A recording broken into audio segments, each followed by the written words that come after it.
Spiritual meditation is the pathway to divinity. It is the mystic ladder which reaches from earth to heaven, from error to truth, from pain to peace. Every saint has climbed it. Every sinner must sooner or later come to it. And every weary pilgrim that turns his back upon self and the world, and sets his face resolutely toward the Father's home, must plant his feet upon its golden rounds. Without its aid you cannot grow into the divine state, the divine likeness, the divine peace, and the fadeless glories and unpolluting joys of truth will remain hidden from you. Meditation is the intense dwelling, in thought, upon an idea or theme, with the object of thoroughly comprehending it. And whatsoever you constantly meditate upon, you will not only come to understand, but will grow more and more into its likeness, for it will become incorporated into your very being, will become, in fact, your very self. If, therefore, you constantly dwell upon that which is selfish and debasing, you will ultimately become selfish and debased. If you ceaselessly think upon that which is pure and unselfish, you will surely become pure and unselfish. Tell me what it is upon which you most frequently and intensely think, that to which, in your silent hours, your soul most naturally turns, and I will tell you to what place of pain or peace you are travelling, and whether you are growing into the likeness of the divine or the bestial. There is an unavoidable tendency to become literally the embodiment of that quality upon which one most constantly thinks. Let, therefore, the object of your meditation be above and not below, so that every time you revert to it in thought, you will be lifted up. Let it be pure and unmixed with any selfish element. So shall your heart become purified and drawn nearer to truth, and not defiled and dragged more hopelessly into error. Meditation, in the spiritual sense in which I am now using it, is the secret of all growth in spiritual life and knowledge. Every prophet, sage and saviour became such by the power of meditation. Buddha meditated upon the truth until he could say, "I am the truth." Jesus brooded upon the divine immanence until at last he could declare, "I and my Father are one." Meditation centred upon divine realities is the very essence and soul of prayer. It is the silent reaching of the soul toward the eternal. Mere petitionary prayer without meditation is a body without a soul, and is powerless to lift the mind and heart above sin and affliction. If you are daily praying for wisdom, for peace, for loftier purity and a fuller realization of truth, and that for which you pray is still far from you, it means that you are praying for one thing while living out in thought and act another. If you will cease from such waywardness, taking your mind off those things the selfish clinging to which debars you from the possession of the stainless realities for which you pray, if you will no longer ask God to grant you that which you do not deserve, or to bestow upon you that love and compassion which you refuse to bestow upon others, but will commence to think and act in the spirit of truth, you will, day by day, be growing into those realities, so that ultimately you will become one with them.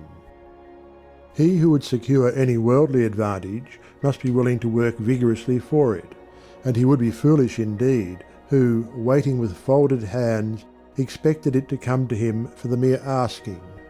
Do not then vainly imagine that you can obtain the heavenly possessions without making an effort. Only when you commence to work earnestly in the kingdom of truth will you be allowed to partake of the bread of life, and when you have, by patient and uncomplaining effort, earned the spiritual wages for which you ask, they will not be withheld from you.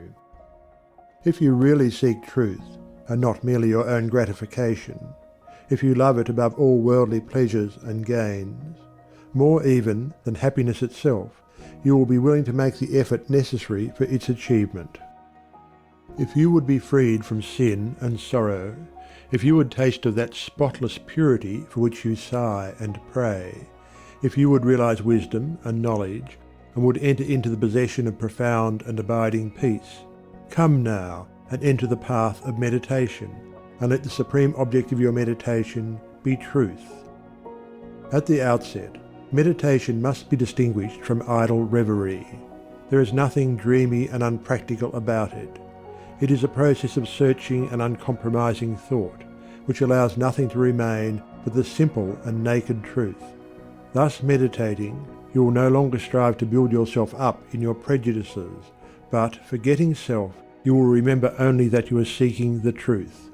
And so you will remove, one by one, the errors which you have built around yourself in the past, and will patiently wait for the revelation of truth, which will come when your errors have been sufficiently removed. In the silent humility of your heart, you will realize that there is an inmost centre in us all where truth abides in fullness, and around, wall upon wall, the gross flesh hems it in. This perfect, clear perception, which is truth, a baffling and perverting carnal mesh blinds it, and makes all error. And to know rather consists in opening out a way whence the imprisoned splendour may escape, than in effecting entry for a light supposed to be without. Select some portion of the day in which to meditate, and keep that period sacred to your purpose. The best time is the very early morning, when the spirit of repose is upon everything. All natural conditions will then be in your favour. The passions, after the long bodily fast of the night, will be subdued.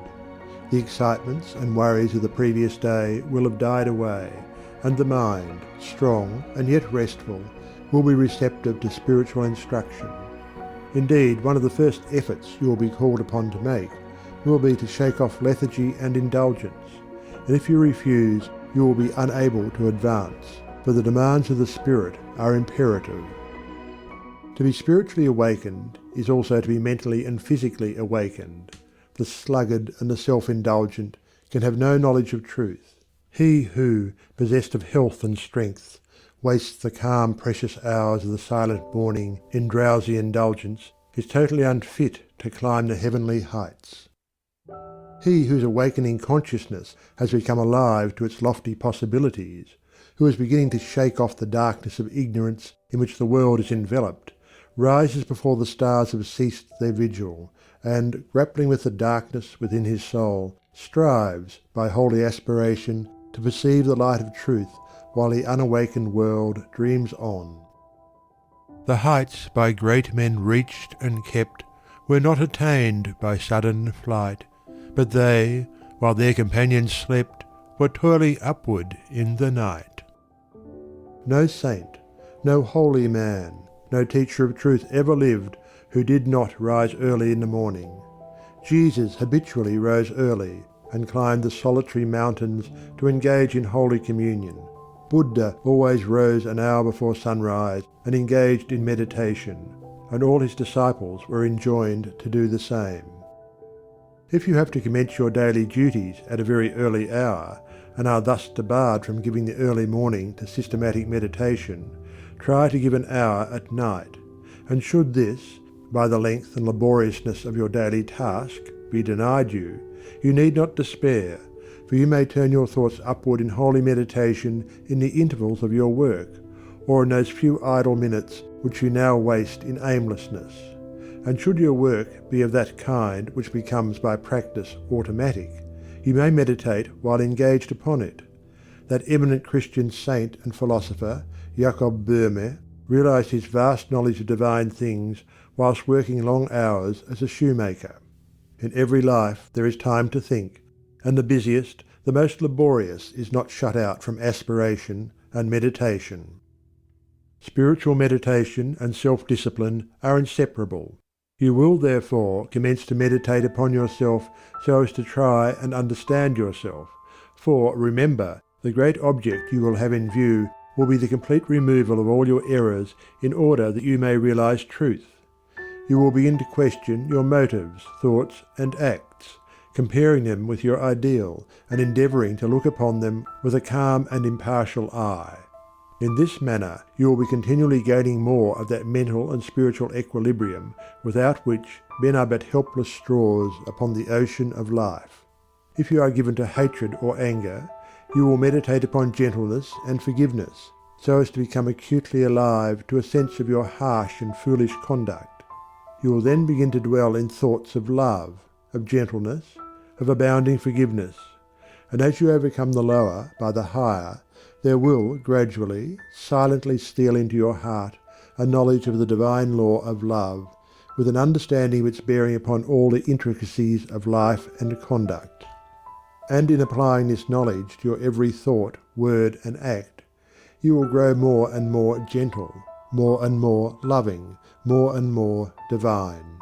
And thus, with every error, every selfish desire, every human weakness, by the power of meditation is it overcome, and as each sin, each error is thrust out, a fuller and clearer measure of the light of truth illumines the pilgrim's soul. Thus meditating, you will be ceaselessly fortifying yourself against your only real enemy, your selfish, perishable self, and will be establishing yourself more and more firmly in the divine and imperishable self that is inseparable from truth. The direct outcome of your meditations will be a calm spiritual strength, which will be your stay and resting place in the struggle of life. Great is the overcoming power of holy thought, and the strength and knowledge gained in the hour of silent meditation will enrich the soul with saving remembrance in the hour of strife, of sorrow, or of temptation. As, by the power of meditation, you grow in wisdom, you will relinquish more and more your selfish desires, which are fickle, impermanent, and productive of sorrow and pain, and will take your stand with increasing steadfastness and trust upon unchangeable principles, and will realize heavenly rest. The use of meditation is the acquirement of a knowledge of eternal principles, and the power which results from meditation is the ability to rest upon and trust those principles, and so become one with the eternal. The end of meditation is, therefore, direct knowledge of truth, God, and the realization of divine and profound peace. Let your meditations take their rise from the ethical ground which you now occupy. Remember that you are to grow into truth by steady perseverance. If you are an Orthodox Christian, meditate ceaselessly upon the spotless purity and divine excellence of the character of Jesus, and apply his every precept to your inner life and outward conduct, so as to approximate more and more toward his perfection. Do not be as those religious ones who, refusing to meditate upon the law of truth and to put into practice the precepts given to them by their master, are content to formally worship, to cling to their particular creeds, and to continue in the ceaseless round of sin and suffering. Strive to rise, by the power of meditation, above all selfish clinging to partial gods or party creeds, above dead formalities and lifeless ignorance. Thus, walking the highway of wisdom, with mind fixed upon the spotless truth, you shall know no halting place short of the realization of truth. He who earnestly meditates first perceives the truth, as it were, afar off, and then realizes it by daily practice. It is only the doer of the word of truth that can know of the doctrine of truth, for though by pure thought the truth is perceived, it is only actualized by practice. Said the divine Gautama, the Buddha, he who gives himself up to vanity and does not give himself up to meditation, forgetting the real aim of life and grasping at pleasure, will in time envy him who has exerted himself in meditation. And he instructed his disciples in the following 5 great meditations.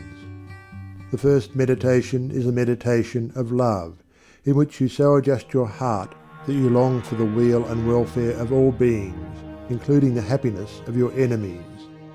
The second meditation is a meditation of pity, in which you think of all beings in distress, vividly representing in your imagination their sorrows and anxieties, so as to arouse a deep compassion for them in your soul. The third meditation is a meditation of joy, in which you think of the prosperity of others and rejoice with their rejoicings. The fourth meditation is a meditation of impurity, in which you consider the evil consequences of corruption, the effects of sin and diseases, how trivial often the pleasure of the moment, and how fatal its consequences. The fifth meditation is the meditation on serenity, in which you rise above love and hate, tyranny and oppression, wealth, and want, and regard your own fate with impartial calmness and perfect tranquility.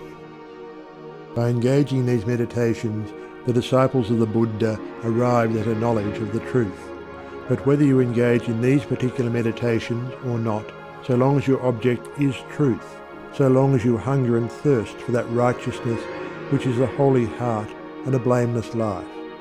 In your meditations, therefore, let your heart grow and expand with ever-broadening love, until, freed from all hatred and passion and condemnation, it embraces the whole universe with thoughtful tenderness. As the flower opens its petals to receive the morning light, so open your soul more and more to the glorious light of truth. Soar upward upon the wings of aspiration. Be fearless and believe in the loftiest possibilities. Believe that a life of absolute meekness is possible. Believe that a life of stainless purity is possible. Believe that a life of perfect holiness is possible. Believe that the realization of the highest truth is possible. He who so believes climbs rapidly the heavenly hills, whilst the unbelievers continue to grope darkly and painfully in the fog-bound valleys. So believing, so aspiring, so meditating, divinely sweet and beautiful will be your spiritual experiences, and glorious the revelations that will enrapture your inward vision. As you realize the divine love, the divine justice, the divine purity, the perfect law of good, or God, great will be your bliss and deep your peace. Old things will pass away, and all things will become new. The veil of the material universe, so dense and impenetrable to the eye of error, so thin and gauzy to the eye of truth, will be lifted, and the spiritual universe will be revealed. Time will cease, and you will live only in eternity. Change and mortality will no more cause you anxiety and sorrow, for you will become established in the unchangeable, and will dwell in the very heart of immortality. Star of Wisdom.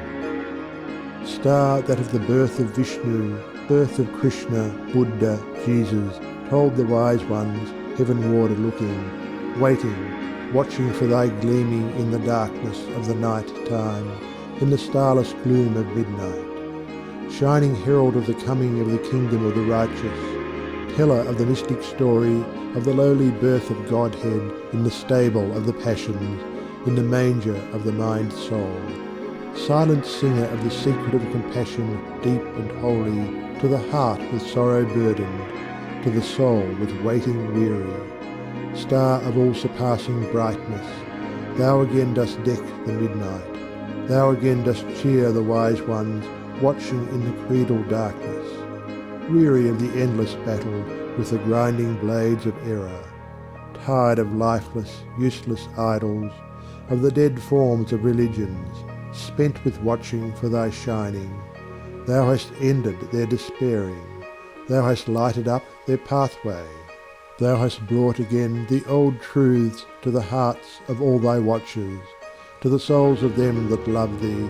Thou dost speak of joy and gladness, of the peace that comes of sorrow. Blessed are they that can see thee, weary wanderers in the night time. Blessed they who feel the throbbing, in their bosoms feel the pulsing of a deep love stirred within them by the great power of thy shining. Let us learn thy lesson truly, learn it faithfully and humbly, learn it meekly, wisely, gladly.